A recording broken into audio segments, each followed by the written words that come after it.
ఈరోజు రోగుకొండ MRO office ముందర round table సమావేశాన్ని నిర్వహించి మెడికల్ కాలేజీల ప్రైవేటీకరణ రద్దు చేయడం ముఖ్య ఉద్దేశంతో మన రౌండ్ టేబుల్ సమావేశం నిర్వహించిన చందు నాయక్ గారికి, అదేవిధంగా నరేష్ గారికి, అదేవిధంగా ఈ కార్యక్రమానికి వచ్చిన పెద్దలు అశోక్ అన్న గారికి, జగదీష్ అన్న గారికి, అదేవిధంగా పురుషోత్తం గారికి, ఎర్సామన్న గారికి, రాజశేఖర్కి, స్వామికి, ప్రతి ఒక్కరు కూడా ఈ రౌండ్ టేబుల్ సమావేశంలో పాల్గొన్న ప్రతి ఒక్కరు కూడా పేరు పేరున ఉద్యమ నమస్కారాలు తెలియజేస్తున్నా.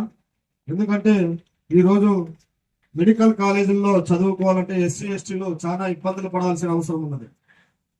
లక్షల కొద్ది డబ్బులు చెల్లించి అక్కడ మెడికల్ కాలేజ్ సీట్ పొందాలంటే ఈరోజు ఎస్సీ ఎస్టీలు బీసీలు చేత కావడంగా. అయినప్పటికీ కానీ ఈ ప్రభుత్వం ఈరోజు పూర్తిగా ప్రైవేటీకరణ చేసే ఎస్సీ ఎస్టీ బీసీ మైనార్టీలు పూర్తిగా మెడికల్ సీట్లకు దూరం కావాల్సిన అవకాశం ఉన్నది.